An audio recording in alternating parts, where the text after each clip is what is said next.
America is a free country, and voting is an important part of this freedom. Unlike certain other countries where large governments, monarchs, and dictators make decisions on behalf of the people, Americans have the right to decide who runs the country and what laws should be established and upheld to govern the citizens. Despite the implications of this tremendous gift, there are countless Americans who, come election time, decide to spit in the face of democracy and our personal freedom by choosing not to vote. When our great country was founded, it was designed with the intent for every citizen to be involved and to contribute, either by serving or by electing servants who can govern with nobility. A government by the people and for the people does not work without the people. It's like a car without an engine, a computer without a power source, or a book without pages. Without each of these necessary things, each design's function is not fulfilled and is therefore useless. Our government, your government, will deteriorate and disintegrate through neglect if we, the people, refuse to carry out our responsibilities. There are millions of people in other countries who would give just about anything to go a block away and fill out a piece of paper. There are thousands upon thousands of our military troops literally giving their lives in war zones to protect our freedom. Do we really not care about that? Do we really think that we can't learn anything from the example that the communist nations are setting for us?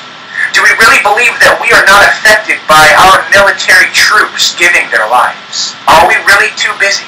Between work, family, and social life, we really don't have 15 minutes of our life to spare to fight for a future? Is it really because we don't want to fill out a boring registration form or stand in a long line when we could be at home watching a soap opera or a football game? Now maybe you think that you have a legitimate excuse. Many Americans don't vote because they don't believe that their vote will count. This is an excuse that is deeply rooted in the misunderstanding that the Electoral College chooses the president, not the voters. In reality, the popular vote in each state determines which candidate the Electoral College endorses for that state. Therefore, your vote does count within your state, and you should exercise your right to vote. As a voter, your vote may seem to be just a little more than a whisper, but when your vote is combined with the votes of others who share the same views, it becomes a voice. And the more like-minded votes there are, the stronger that voice becomes. Some people say that they don't like the candidates, they don't have any options. Well, that's easy to understand. Politicians are easy to dislike. But we have to give them a break.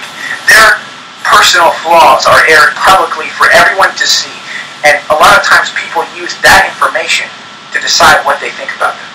But does it really matter if we don't like them or not? Perhaps a candidate's position on issues that are important to you is more important than whether or not you like that person. Sometimes you have to choose between the lesser of two evils in your opinion. But voting is still an important way for you to express your opinion about the issues you find most important. Choosing not to vote is simply a result of two things: apathy and ignorance. Choosing not to care about our country and choosing not to know how much of a difference you can make. I'm informing you, I'm encouraging you, and I'm asking you right now to care, to make a difference, to vote.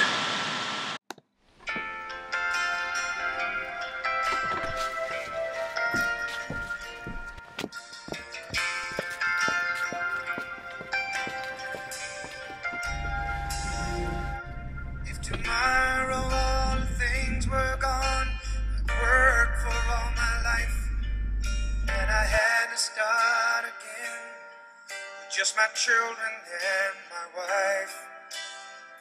Thank my lucky stars to be living here today, 'cause the flag still stands for freedom, and they can't take that